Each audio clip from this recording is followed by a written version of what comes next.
Welcome back, everybody. We are doing another fun episode of the Indie Reads Aloud podcast. I'm so happy to have everybody here with us listening along. Today, Mark McCraw is here, and he's going to read from one of his latest children's books. Mark, you write so many books so quickly. I sometimes have trouble keeping up. So welcome back to the program. I'm glad that you're here. Thank you. I'm glad to be here. So I understand the book you're going to read today is Nicoli Picoli. This is a children's book. It's kind of a fun little children's book about nicknames and pickles. I understand you had a co-writer on this book. Yes. I had a 10-year-old help me. We both wrote it together, and then we had an illustrator from the Ukraine, Iris Davidinko. Awesome. And she's so. That's awesome. that I love introducing people to international talent so that we make our world just a little bit smaller every time we get together on the program.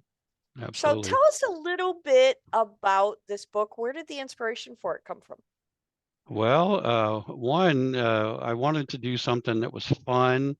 I wanted my 10-year-old decided that he wanted to, illustrate some of the things that we put in the book, or to actually give them to the illustrator, but he illustrated and came up with a lot of the different items he wanted to see in the book and things like that. And it was just a fun thing that, now there seems to be a lot of pickle stuff going on in the communities and people pickling and all that kinds of stuff. And it's just a lot of fun, really. It's just kind of a fun book, Awesome. And this is a children's book. What age group do you think this book is appropriate for? This was like for an early chapter book. It's not a very long chapter book, but it was for children in the 4th to 5th that are, this kind of not so much being able to, if they can't read quite a large chapter book, but it's kind of like a beginner, I would say. It's not very long chapters, but it's very right to the point. So it's a springboard into chapter books. Yes, it is. Absolutely. Awesome. Absolutely. Very cool. Okay, I am really excited to hear you read this story. When you are ready, please take the microphone, share your screen, and read aloud. Sounds like a winner.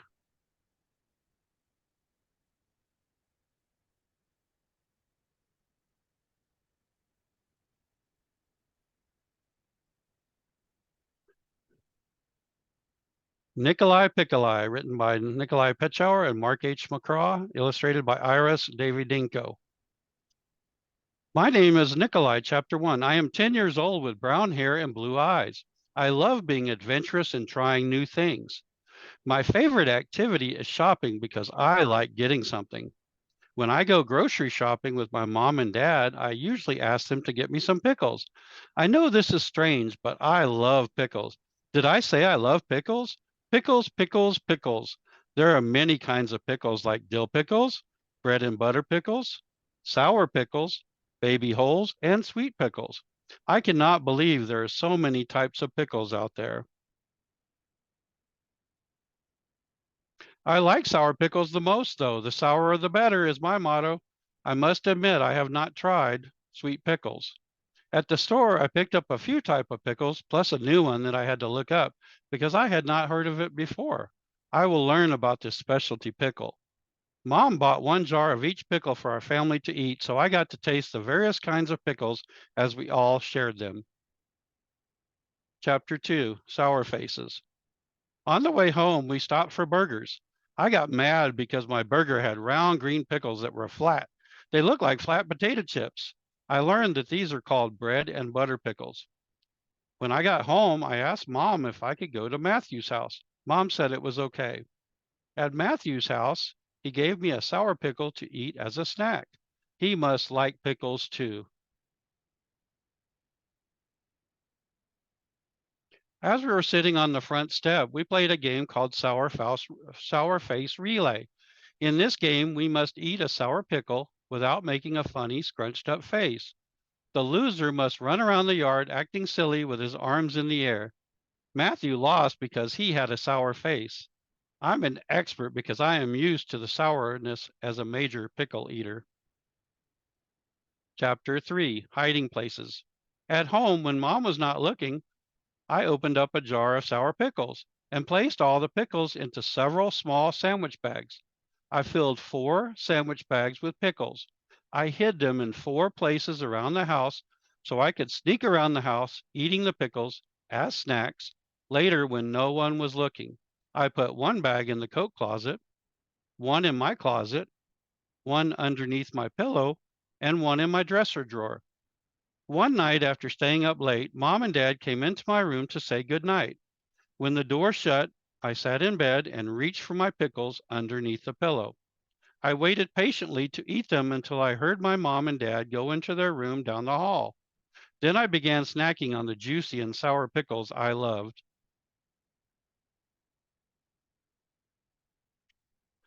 Chapter 4, the presentation. At school the next day, my teacher asked all the students to research a topic and present it in front of the class. I was nervous about the idea, but chose pickles as my topic. So I went to the library to research the topic. In the computer search bar, I typed types of pickles and how pickles are made.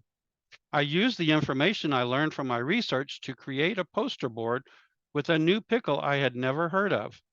For my project, I cut out pictures from magazines and food ads to put on the poster board. I wanted this presentation to be the best it could be, so I decided adding a taste test part would be a great idea. I asked for mom and dad's help with my project. They gave me advice, but I did the project on my own. I would give each student a plate of each type of pickle. The students would then pick the one they most liked. Then I would graph the results and share the information with my class. Chapter 5, Pickle Passion. Tonight, Mom, Dad, and I will go to my favorite pickle restaurant, Paul's Pickle Palace. I will buy a shirt from the gift shop that says I love pickles and some pajamas with pickles all over them. My friends will love these impressive pajamas. They said they bought some pajamas from there too. While watching television after visiting the restaurant, I saw an ad for the annual Pickle Festival coming to Pickleville, Oklahoma.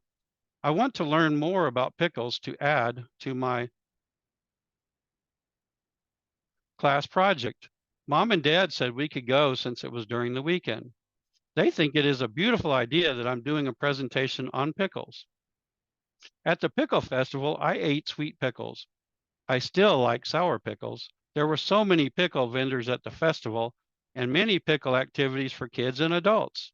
I even played games with pickles such as pickle toss, where a group of people stand across from each other, tossing pickles back and forth. The person who drops a pickle must eat a sour pickle. This is a timed event which goes very fast when played. There were pickle eating contests too. One man ate 12 pickles in less than 5 minutes. There was also an event where you had to identify the correct name of the pickle for each unmarked pickle jar. The first one to name all of them in order will win a prize. Chapter 6, The Lost Pickles. One night, my mom was looking in the refrigerator for sour pickles. She looked everywhere in the house. According to her, she might have misplaced the jar. My mom called out loudly, Nicoli Picoli, where are my sour pickles? How did they end up out of the refrigerator?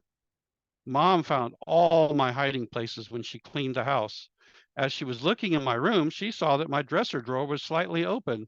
To her disappointment, she saw that there was a small plastic sandwich bag with pickles in it in my dresser drawer.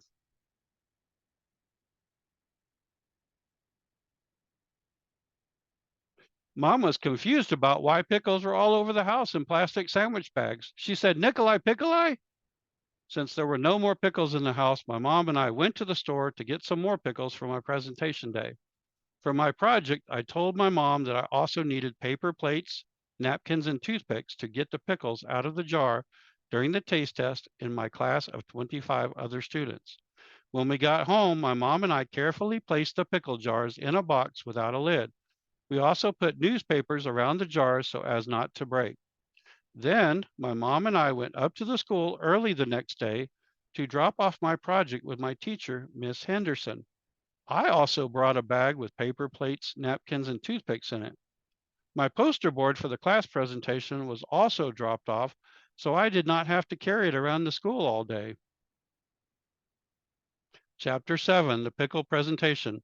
I was extremely nervous about going to school tomorrow. The presentations would be after lunch. My strategy was to find a way to be last on the list of presenters. At lunch, I pulled out of my paper bag and said to the other students at the lunchroom table, "Guess what? Are you looking for a way to add some tangy flavor to your lunch? Look no further. My brown paper lunch bag has a sandwich bag full of mouth-watering sour pickles just waiting to be tasted. Do not miss out on the chance to spice up your lunch." At the next table, some other children yelled, "Ooh, yuck, that is gross." The other children must learn what they are missing because sour pickles are delicious and juicy. When I returned to my classroom after lunch, my teacher announced that the presentations were about to begin. When it was my turn to make the presentation, I tried to persuade my teacher to call in someone else, but this did not work. As I approached the front of the class, I was extremely nervous, as many other students and the teacher could see my hands, voice, and body shaking. My teacher whispered, "Take a deep breath. You will be fine. You will do fine. I have faith in you." I showed the class my poster board that I worked so hard on. While holding up the chart, I shared several types of pickles, explained their history, and taught my classmates about how they are made. I even showed and explained to my classmates about the unusual new pickle that is listed on my poster board called cornichons. I asked my classmates if they had ever heard of this type of pickle. Then I gave each student paper plates with different pickles and asked them to name their favorite pickle. After that, I graphed the results. At the end of the class, I shared the results with the teacher and the class. I also asked the class a question: is a pickle a vegetable or fruit? When I returned to my desk, I forgot that I had put the plastic bag of pickles in my pocket from lunch and forgot to take them out before my presentation. The reason I did this was because I was so worried about presenting to the class. In an endless pile of crumpled up papers, I shoved the plastic bag of pickles from my pocket into my desk and behind the crumpled up papers towards the inner back part of the desk. I could get lost back there.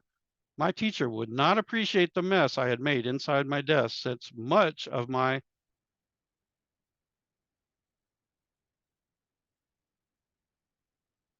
unfinished work was inside my desk. My mom does not know why my homework does not come home. After our presentations, we were excited that the end of the day was coming soon, and we were all looking forward to winter break. Chapter 8, The Pickle Inventor. During winter break, I spent a lot of time reading more about pickles from stories around the world. My mom even made a crocheted pickle character. She is highly creative. I could even sell these crocheted pickle characters too if I want to. I even authored a story during winter break about pickles that I would hopefully get published someday. While looking at my favorite online shopping store, I got excited when I found some pickle costumes for adults and kids to wear. I also researched other pickle festivals that I could go in Oklahoma next year. If it's not too expensive for the tickets, I will attend some pickle specific festivals. One afternoon, while I sat on my front porch step, I was daydreaming about a pickle car with pickles painted all over it. But most of all, I imagined pickle flavored ice cream, pickles on a stick, and pickle lollipops. Also, I dreamed of a dancing pickle. I thought someday I will be a pickle product inventor. I hope to share my love of pickles so others can enjoy them like I do. In the future, I imagine myself being famous on television, making commercials about pickles, and drawing cartoons about pickles. Chapter 9, Back to School. After winter break, I did not want to return to school, but my parents said I had to go. I had so much fun this last 2 weeks during winter break that I cannot wait until the next break. When I arrived in my classroom, I noticed the teacher standing near her desk holding her nose. No one could figure out what the smell in the classroom was. Our teacher asked us to clean our desks as she looked around the room to find out what item was so smelly. The nasty smell was terrible. All the students began to clean out their desks with wads of paper and other junk that we all had in our desks.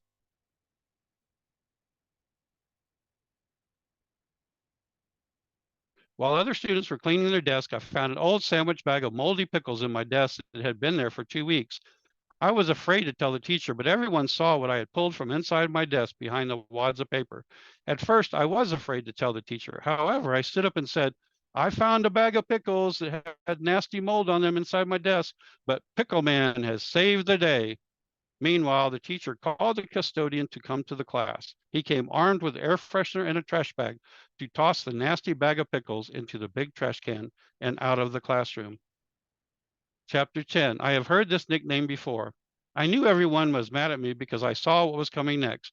The whole class yelled at me, Nicoli Picoli? Oh, well, I had heard that name before from my mom, so I laughed to myself and began to work on my project.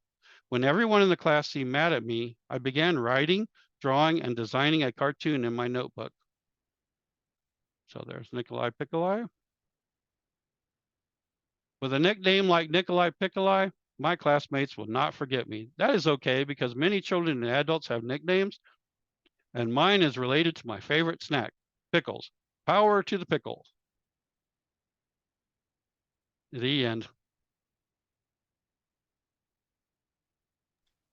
Thank you very much. That's a wonderful story. Can you tell me how much of the 10-year-old author that worked with you had influence on this story? How much of it was him? How much of it was you? And where did you bridge the gaps between you? Okay, so the illustrations on the way, the pajamas and all of that, the way he wanted them, and it's specifically the way he wanted his glasses to be on the characters themselves was very specific in the story. And so that was one of the things that he wanted in every single character throughout the book. He wanted to make sure that his character had a green tint, just like he has on his regular glasses. So that was very specific. So he helped in that way. As far as the pickle mobile and all of that, he had a lot of influence in what he wanted, like the pickle lollipops and the pickle mobile.